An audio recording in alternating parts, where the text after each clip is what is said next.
اعوذ باللہ من الشیطان الرجیم بسم اللہ الرحمن الرحیم رب اشرح لی صدری ویسر لی امری واحلل عقدۃ من لسانی یفقہوا قولی آمین یا رب العالمین۔ جنگ بدر کا ذکر چل رہا ہے۔ جنگ بدر کن حالات میں ہوئی، تھوڑی سی اس کی اگر ہم تفصیل پہلے سمجھ لیں تو ان آیات کو سمجھنا ہمارے لیے آسان ہو جائے گا۔ جب آپ صلی اللہ علیہ وآلہ وسلم اور صحابہ ہجرت کر کے مدینہ تشریف لائے تو صرف 6 مہینے میں وہاں مرکز بن گیا مسلمانوں کا۔ انصاری مہاجرین میں مواخات کروا دی گئی، میثاق مدینہ کروا دی گئی، یہود کے ساتھ میثاق کر لیا، اور اگر کوئی باہر سے حملہ کرے گا تو یہودی مسلمان کے ساتھ مل کر دفاع کریں گے۔ ادھر مکہ میں کفار کو اس چیز کی بھی بہت تکلیف تھی کہ اب صحابہ اور نبی پاک صلی اللہ علیہ وآلہ وسلم مکہ سے نکل گئے ہیں، تو پہلے تو یہاں کفار کچھ بھی ان پر رکاوٹ رکھتے تھے، روک ٹوک رکھتے تھے، تو اب وہ اپنے معاملات میں آزاد ہو چکے ہیں۔ تو اس کے لیے انہوں نے دارالندوہ میں مشورہ کیا کہ اس مرتبہ شام کا جو تجارتی سفر ہو اس پر جتنا بھی نفع حاصل ہو وہ تمام کا تمام مسلمانوں کے خلاف ہتھیار خریدنے پر استعمال ہوگا۔ اب چونکہ مسلمانوں کے لیے ان کے دلوں میں بہت نفرت تھی تو اس پر تمام لوگوں نے اتفاق کیا۔ چنانچہ 60 آدمیوں پر مشتمل ایک قافلہ تیار کیا گیا، اور اس قافلے کے امیر ابو سفیان تھے۔ 1000 اونٹ اور 50,000 دینار کا سامان تھا جو کروڑوں کی مالیت میں بنتا ہے آج کے حساب سے۔ انہوں نے بہت سارا منافع کمایا، اور وہاں سے جب واپس چلے تو اس منصوبے کی خبر مسلمانوں کو ہو گئی، تو اللہ تعالیٰ کی طرف سے آیت جہاد بھی اسی وقت نازل ہوئی جس میں مسلمانوں کو لڑنے کی اجازت دی گئی۔ اذن للذین یقاتلون بانہم ظلموا، اجازت دی گئی ان لوگوں کو جن کے ساتھ کافر لڑتے تھے اس وجہ سے کہ وہ مظلوم تھے۔ رہی یہ بات کہ مسلمان تھوڑے ہیں تو فرمایا وَإِنَّ اللَّهَ عَلَى نَصْرِهِمْ لَقَدِيرٌ، سورہ حج کی آیت ہے کہ بے شک اللہ تعالیٰ ان کی مدد فرمانے پر قادر ہیں۔ تو ایسے میں سردار ابو سفیان بن حرب نے ایک تیز رفتار اونٹنی کے ذریعے مکے والوں کو یہ خبر بھیجی کہ مدد کے لیے دوڑو، یہ نہ ہو کہ مسلمان یہ تجارتی قافلہ لوٹ لیں۔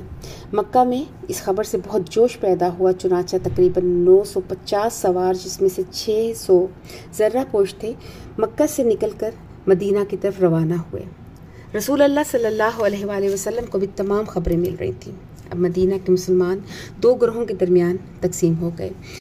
مسلمانوں کے ایک طبقے کے ذہن میں یہ تھا کہ تجارتی قافلہ کی طرف بڑھا جائے۔ اس قافلے کے ساتھ بمشکل 40 محافظ تھے اور بہت سارا مالی منافع بھی ان کو ہوتا، مگر اللہ کا منصوبہ اور ہی تھا۔ اللہ تعالیٰ منکرین حق کا زور توڑنا چاہتے تھے، مشرکین کو ان کی اوقات بتانا چاہتے تھے۔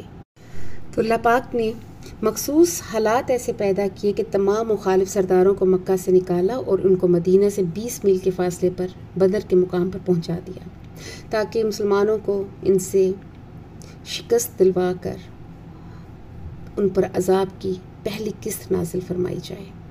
اللہ کے رسول نے جب مسلمانوں کو اللہ کے اس منصوبے سے مطلع کیا تو سب کے سب متفق ہو کر بدر کی طرف بڑھے۔ یہ مشاورت مقام صفرہ پر ہوئی۔ جس طرح سے اللہ پاک نے بنی اسرائیل کو نہر کے پانی سے آزمایا تھا، اسی طرح یہاں بھی مسلمانوں کو آزمایا گیا، اور الحمدللہ صحابہ اس مقام پر ثابت قدم رہے اور انہوں نے اپنے نبی کا ساتھ دیا۔ اگرچہ انتہائی کم تعداد تھی، صرف 313، ان کے پاس بہت کم ہتھیار تھے، مگر اللہ نے ان کی خصوصی مدد فرمائی۔ انہوں نے قریش کے لشکر کو بری طرح شکست دی، 70 سردار مردار ہوئے اور 70 گرفتار کر لیے گئے۔ بدر کا میدان کفر کے مقابلے میں اسلام کی فتح کا میدان بن گیا۔ تو اسی بارے میں اللہ پاک فرماتے ہیں وَإِذْ يَعِدُكُمُ اللَّهُ، اور جس وقت وعدہ کیا اللہ نے احدت طائفتین، تمہارے ساتھ 2 گروہوں میں سے، انہا لکم، یہ کہ بے شک ایک تمہارا ہے، وَتَوَدُّونَ أَنَّ غَيْرَ، اور تم پسند کرتے ہو یہ کہ ذات شوکتی، کہ جو کانٹے والا نہیں ہے، تکون لکم، وہ تمہارا ہو جائے۔ یعنی ابو سفیان والا جو قافلہ تھا ان کے پاس کوئی ہتھیار نہیں تھا، بمشکل ان کے ساتھ 40 محافظ تھے۔ تو شوکہ کا معنی کانٹا بھی ہوتا ہے اور ہتھیار بھی ہوتا ہے، تو مگر اللہ کا ارادہ کچھ اور ہی تھا۔ تو فرمایا وَيُرِيدُ اللَّهُ، ارادہ کرتا ہے اللہ، أَن يُحِقَّ الْحَقَّ، یہ کہ ثابت کر دے حق کو،